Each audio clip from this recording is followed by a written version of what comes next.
تو لیکن یہاں سے یہ بات سمجھ آئی کہ عورت امامت کروا سکتی ہے۔ اسی طرح یہ ہمارے پاس حدیث ہے، آہ، اس میں نابینا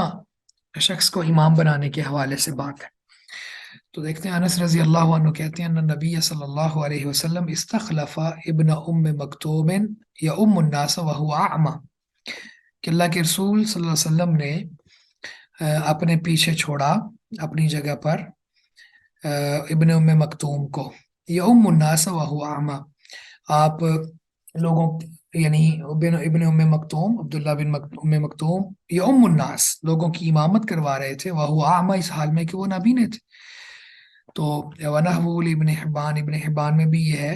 عائشہ رضی اللہ تعالیٰ عنہ سے، یہ انس رضی اللہ تعالیٰ عنہ سے ہے، تو وہ ایک حدیث عائشہ سے بھی ہے رضی اللہ تعالیٰ عنہ، جس میں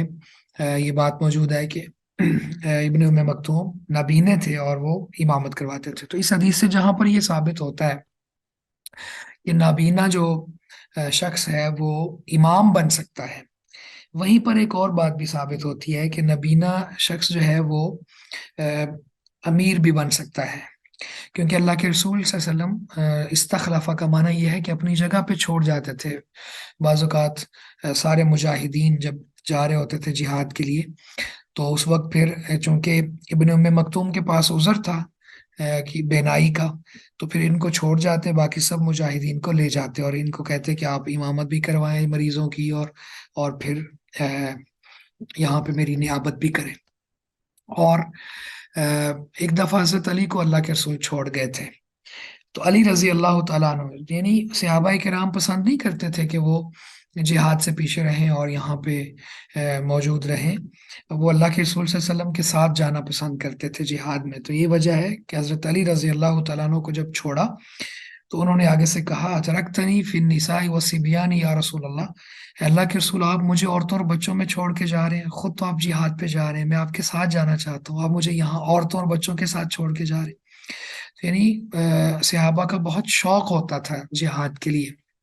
اور اللہ کے رستے میں جان قربان کرنے کے لیے۔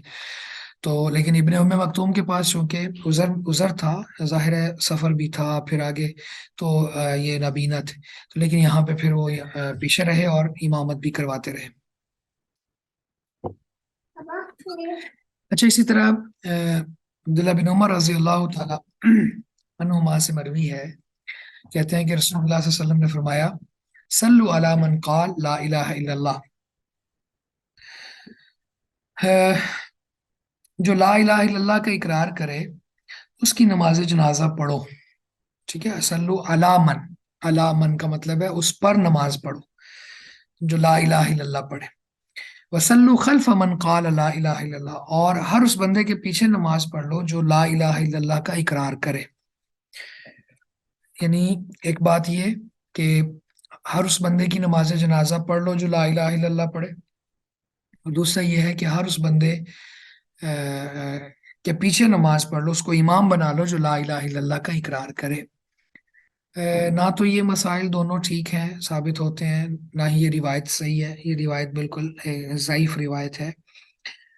اس پر بحث کی ہے ابن جوزی وغیرہ نے رحمہ اللہ، اور اس کو ضعیف کہا ہے۔ مسائل اس سے ثابت نہیں ہوتے۔ اب لا الہ الا اللہ کہنے کے بعد لا الہ الا اللہ کے تقاضے پورے کرنا اور عمل سے گواہی دینا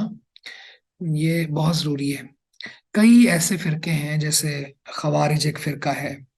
اور اسی طرح سے جہمیہ ہیں، اور بھی بہت سے مسلمانوں میں فرقے ایسے ہیں، منکرین حدیث ہیں، جو لا الہ الا اللہ کا اقرار کرتے ہیں لیکن آگے پھر اس کے تقاضوں کو نہیں مانتے، اس کے تقاضوں کا انکار کر دیتے ہیں۔ تو لا الہ الا اللہ کافی نہیں ہے۔ لا الہ الا اللہ بہت عظیم کلمہ ہے، لا الہ الا اللہ داخلہ ہے، یعنی داخل ہونے کا ذریعہ ہے اسلام میں، دروازہ ہے، یہ سب کچھ ہے اپنی جگہ پر، لیکن لا الہ الا اللہ کہہ لینے سے انسان صرف یہ کہہ لینے سے پکا مومن نہیں بن جاتا، ایمان ابھی اس کے دل میں داخل نہیں ہوا ہوتا۔ تو بعض علماء سے یہ بات ثابت ہے، وہ کہتے تھے کہ لا الہ الا اللہ تو بندہ پڑھنے کے بعد صرف ایڈمیشن لیتا ہے، تو ایڈمیشن لے کے پھر اس کے بعد اس کو ڈگری بھی دے دی جائے اور پھر اس کا رزلٹ بھی بہت اچھا اناؤنس کر دیا جائے اور اس میں پڑھا کچھ بھی نہ ہو، تو لا الہ الا اللہ صرف ایڈمیشن ہے، اور اس کے بعد پھر اس کے تقاضے پورے کرنا یہ انتہائی ضروری ہے۔ اسی طرح ہر اس بندے کو امام نہیں بنایا جا سکتا جس نے لا الہ الا اللہ پڑھا ہے۔ لا الہ الا اللہ پڑھنے کے بعد لوگ شرک بھی کرتے ہیں، مشرک بھی ہوتے ہیں، جیسے اللہ نے قرآن مجید میں بھی کہا کہ ایمان لانے کے بعد بھی کچھ لوگ مشرک ہوتے ہیں۔ تو اس کا مطلب یہ ہوا کہ یہ باتیں دونوں ہی ثابت نہیں ہیں۔ اسی طرح علی رضی اللہ تعالیٰ عنہ سے مروی ہے، کہتے ہیں کہ رسول اللہ صلی اللہ علیہ وسلم نے فرمایا اذا اتی احدکم الصلاۃ، جب تم میں سے کوئی نماز کے لیے آئے، والامام علی حال، اور امام جو ہے وہ کسی حالت میں ہو، یعنی قیام، رکوع یا سجدے میں سے کسی ایک حال میں ہو، تو فلیسنا کما یسنا الامام، تو وہی کرے جو امام کر رہا ہے۔ یعنی جب بندہ کوئی نماز کے لیے آئے تو جس حالت میں امام ہو اسی طرح وہ آ کے کرے۔ اس سے کئی باتیں ثابت ہوتی ہیں، ویسے روایت تو یہ ضعیف ہے، یہ صحیح سند کے ساتھ ثابت نہیں ہے، کیونکہ یہ منقطع بھی ہے، لیکن بات اس کے اندر ٹھیک ہے کہ جب امام اقتدا کے لیے ہے تو مقتدی کو چاہیے کہ وہ آ کے اپنی نماز نہ پڑھنا شروع کر دے، جیسے ہم نے تفصیلاً بات کی تھی کہ اقتدا کے حوالے سے صورتیں ہیں مختلف، کہ اس میں نہ سبقت لے جائے، ٹھیک ہے، نہ ہی بہت تخلف ہو، بلکہ اس کی اتباع ہو، ساتھ ساتھ اس کے چل رہا ہو، تو اس طرح سے یہ وہ نماز جو ہے ادا کرے، آ کے تنہائی نہ پڑھنے لگ پڑے، ٹھیک ہے، اس سے یہ بھی ثابت ہوتا ہے۔ تو یہ ہمارا باب الحمدللہ مکمل ہو گیا، الحمدللہ رب العالمین۔ یہ باب صلاۃ المسافر والمریض ہے۔ تو مسافر اور مریض کی نماز کے حوالے سے یہ مسئلہ ہے۔ تو عائشہ رضی اللہ تعالیٰ عنہ مروی ہے، کہتی ہیں اول ما فرضت الصلاۃ رکعتان، پہلے جو نماز فرض کی گئی وہ 2 رکعتیں تھیں، فوقرت صلاۃ السفر، تو سفر کی نماز تو وہی رکھی گئی، وَأُتِمَّتْ صلاۃ الحضر، اور حضر یعنی اقامت کی حالت میں جو نماز ہے اس کو پورا کر دیا گیا۔ یعنی پہلے جتنی نمازیں تھیں وہ 2 رکعتیں تھیں، ٹھیک ہے، اور یعنی جب ابتدائی طور پر نماز فرض ہوئی اس کے بعد پھر اس کے فرائض بڑھا دیے گئے۔ تو یہ کہنا چاہتی ہیں عائشہ رضی اللہ تعالیٰ عنہ، ہمیں سمجھاتے ہوئے بتا رہی ہیں کہ جو سفر کی نماز ہے پہلے اتنی ہی تھی، تو پھر حضر کی پوری کر دی گئی۔ سفر کے مقابلے میں حضر بولا جاتا ہے کہ جس میں آدمی اپنے گھر میں موجود رہتا ہے، تو مقیم کی حالت میں۔ یہ حدیث ہمارے پاس ہے، بخاری مسلم سے ہے، ولی بخاری، اور بخاری میں ہے ثم ہاجر ففرضت اربعا، پھر اللہ کے رسول نے جب ہجرت کی تو یہ 4 رکعتیں ہو گئیں، وَأُقِرَّتْ صلاۃ السفر علی الاول، اور سفر کی نماز جو تھی وہ پہلے جیسے ہی مقرر کر دی گئی۔ وزاد احمد، اور مسند احمد میں یہ اضافہ ہے، امام احمد نے اضافہ کیا ہے، الا المغرب، مغرب کے علاوہ، کیونکہ مغرب پہلے ہی 3 رکعتیں تھیں تو اس میں کوئی چینجز نہیں آئیں۔ فَإِنَّهَا وِتْرُ النَّهَارِ، اللہ کے رسول نے فرمایا کہ یہ دن کا وطر ہے، یعنی دن جب ختم ہوتا ہے نا تو اس کے آخر میں یہ وطر پڑا جاتا ہے۔ وطر سے مراد تین رکھتے ہیں نا، طاق، وَإِلَّا الصُّبْحِ، اور صبح کے بھی علاوہ، فَإِنَّهَا تُطَوَّلُ فِيهَا الْقِرَاءَ، کہ اس میں قرات بہت لمبی ہوتی ہے۔ تو یعنی 5 نمازوں میں سے 2 نمازوں کے علاوہ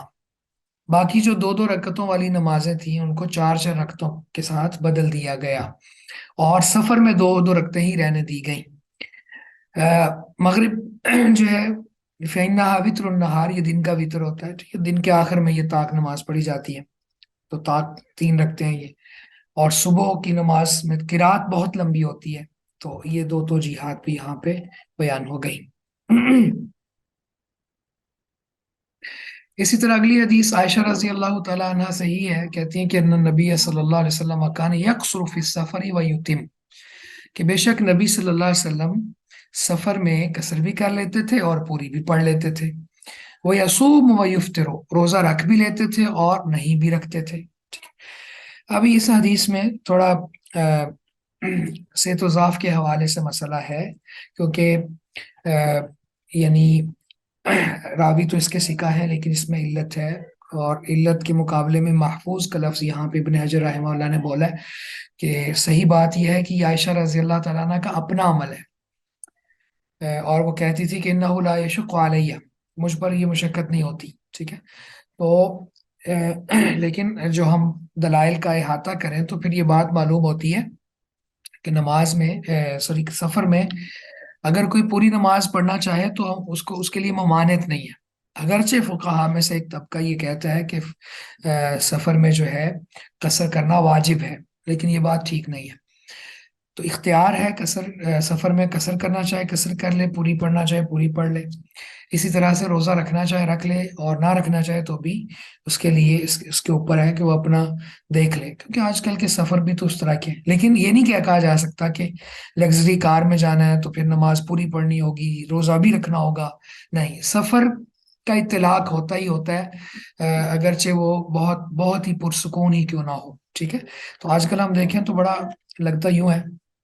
کہ جیسے سفر میں بندہ زیادہ سہولت محسوس کر رہا ہوتا ہے، ایسا در حقیقت نہیں ہوتا، انسان اپنے گھر میں کمفرٹ زون میں ہوتا ہے، لیکن جب باہر ہوتا ہے تو وہ پھر کسی نہ کسی مشقت سے دوچار ہوتا ہے۔ تو اللہ کے رسول صلی اللہ علیہ وسلم نے جب اجازت دی ہے تو آگے یہ بھی جو حدیث ہم پڑھنے لگے ہیں کہ اللہ تعالیٰ بھی خوش ہوتا ہے کہ جو اس نے رخصتیں دی ہیں ان پر عمل کیا جائے، تو پھر ہمیں چاہیے کہ ہم رخصتوں پر عمل کر لیں۔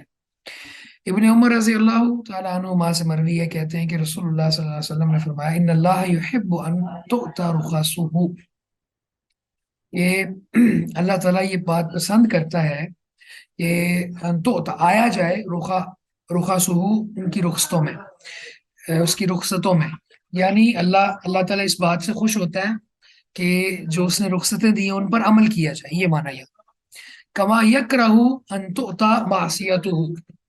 جس طرح وہ ناپسند کرتا ہے کہ اس کی معصیت میں آیا جائے، تو اللہ تعالیٰ کی نافرمانی میں کوئی شخص آئے، اس معصیت والے کاموں پر عمل کرے تو اللہ تعالیٰ ناراض ہوتے ہیں، لیکن اللہ تعالیٰ کی رخصتوں پر عمل کریں تو اللہ تعالیٰ خوش ہوتے ہیں اس سے۔ تو یہ خالق ہے، خالق کی رحمت ہے ہمارے لیے کہ اللہ تعالیٰ رخصتیں جو عنایت فرمائی ہیں مریض کے لیے ہے، مسافر کے لیے ہے، جیسے یہ قصر نماز کا مسئلہ ہے اب یہاں پہ، کیونکہ یہ باب ہی مسافر اور مریض کی نماز کے حوالے سے ہے، تو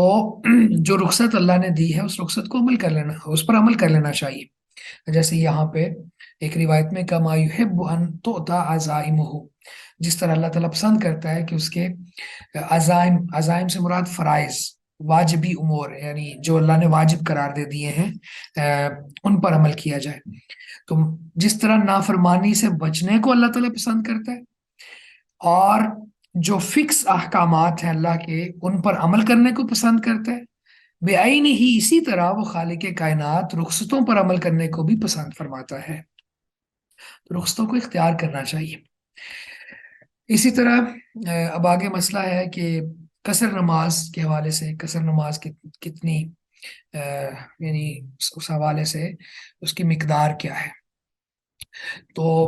یہ حدیث پہلے ہم پڑھ لیتے ہیں پھر ہم دیکھ لیتے ہیں یہاں پہ تو یہ حدیث ہے انس رضی اللہ تعالیٰ عنہ سے، کہتے ہیں کہ رسول اللہ صلی اللہ علیہ وسلم اذا خرج، جب آپ نکلتے، مسیرت ثلاثت امیال، 3 میل کی مسافت پر، او ثلاثت فراسخہ، یا 3 فرسخ کی مسافت پر، صلی رکعتین، تو 2 رکعتیں پڑھتے۔ جب آپ صلی اللہ علیہ وسلم 3 میل یا 3 فرسخ کے فاصلے یا مسافت پر نکلتے تو 2 رکعتیں پڑھتے۔ پہلے تو اس کو سمجھ لیتے ہیں، ثلاثت امیال اور ثلاثت فراسخ یہ کیا ہے۔ تو اس میں آپ یہ دیکھ لیں کہ جو میل ہے نا، امیال میل ان کی جمع ہے، اور یہ میل اردو میں بھی مستعمل ہے، یعنی ہمارے ہاں بھی یہ مستعمل ہوتا ہے، تو 1.7 کلومیٹر تقریباً 1 میل۔ جی اب ذرا بتائیے گا، میری آواز اب تو نہیں کٹ رہی؟ جی سر ابھی آ رہی ہاں ٹھیک ہے۔ تو ثلاثت امیال، امیال یہ میل ان کی جمع ہے، جیسے حدیث میں آتا ہے نا کہ قیامت والے دن جو